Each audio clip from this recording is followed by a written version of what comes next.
Okay, kids, story time. Pull up your blankets. Get ready for Chapter 7. Accelerate your progress through clear intentions. The whole concept of intention has had an extraordinary impact on my life.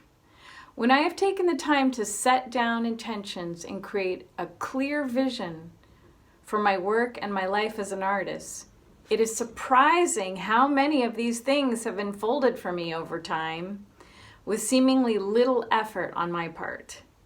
I'll even look back years later and see where a written vision statement I had completely forgotten had taken a surprising and even more delightful form than my original intention.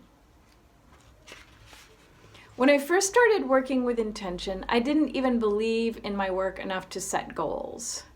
Or I thought that setting goals was something other people did, but it felt too restrictive and linear for me. It didn't sound like fun, and I was afraid I wouldn't achieve them. Wasn't sure they would benefit me. Then, as I started to warm up to the idea, I would set goals, file them away, and forget about them, only to find them later and feel regretful that I had missed some deadline. Or I'd remember an application deadline too late and rush to complete it, stressing myself out in the process and resenting the very competition I wanted to win. Clearly, I needed a better system.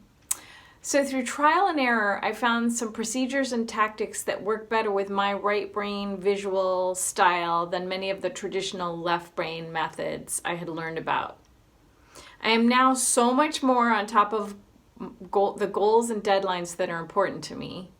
To prevent energy zapping guilt, I've learned to pace myself, prioritizing the important goals and letting go of the ones I don't have time for, without fear or regret.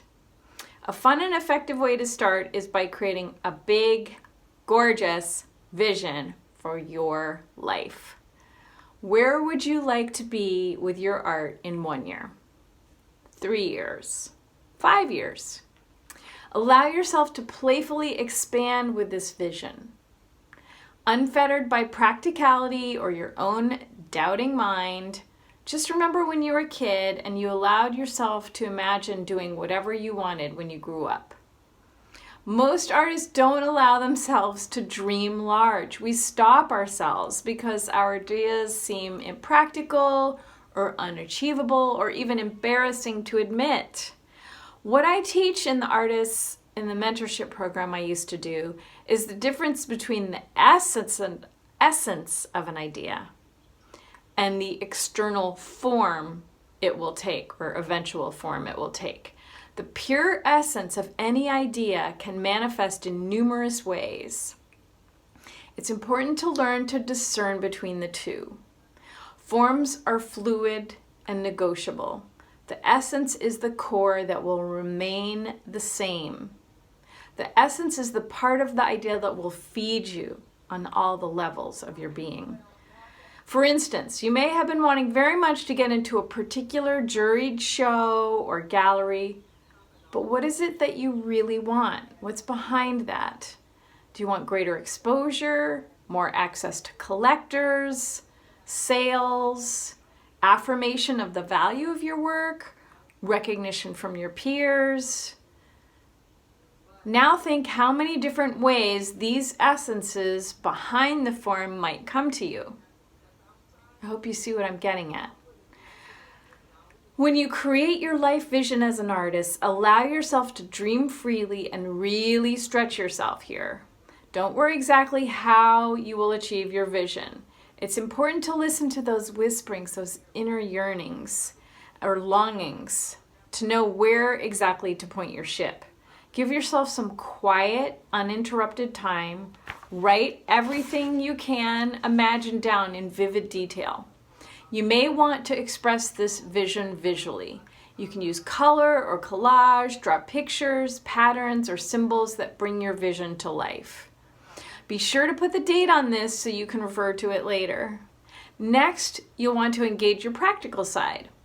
What might it take to bring this vision into reality? There is something in the numinous in how things may unfold, but many of your dreams will require some concrete action on your part. Make a reasonable list of things you would like to accomplish in the coming year. Hold these visions lightly, not tightly. Remember, it may happen in a different way than you expected them to. For example, if you would like your work to be seen by more people, be open to where and when that might happen. Could it be on your website or blog, in addition to a brick and mortar show? If your overarching vision is to increase your income from your art, be open to what forms that might take.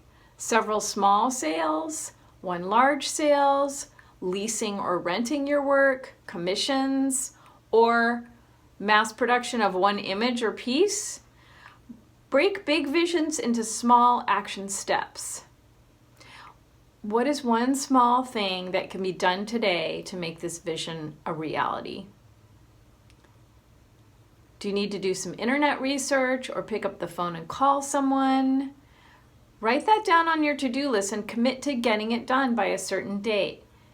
You don't need to think of the whole project all at one time. Too often we get paralyzed into inaction just because our vision is so big we feel overwhelmed by it.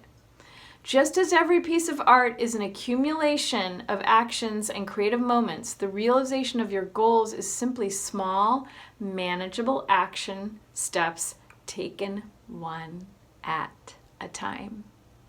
Set aside regular and consistent time in your calendar to attend to your vision and goals.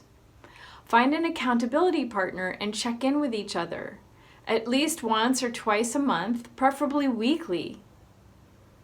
Make commitments to each other as to which tasks or goals you will complete before your next meeting. You can meet in person or on the phone.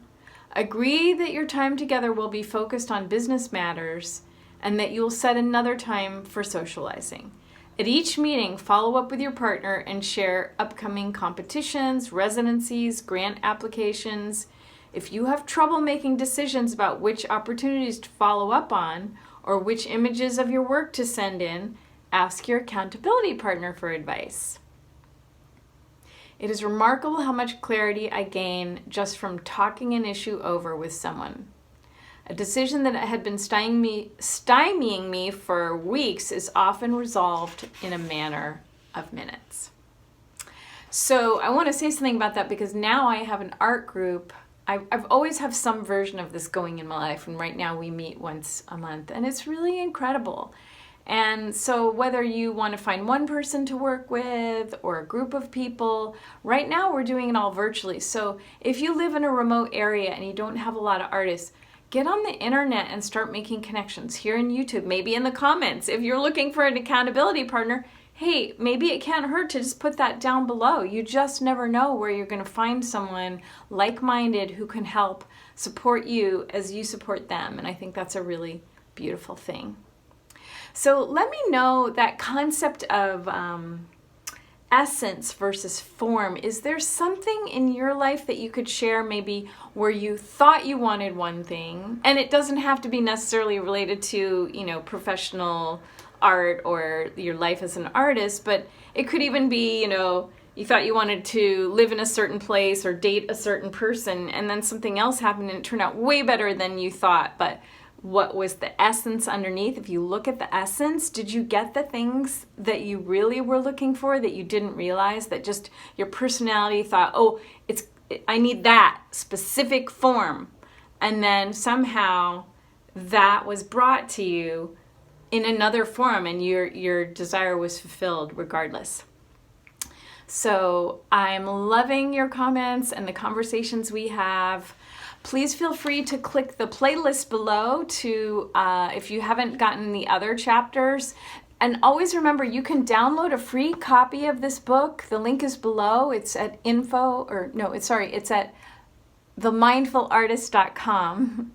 And you can also purchase it if you prefer a hard copy like this. You can purchase a copy on Amazon. All the links are below. So I'll see you in the next video. Have a great creative week.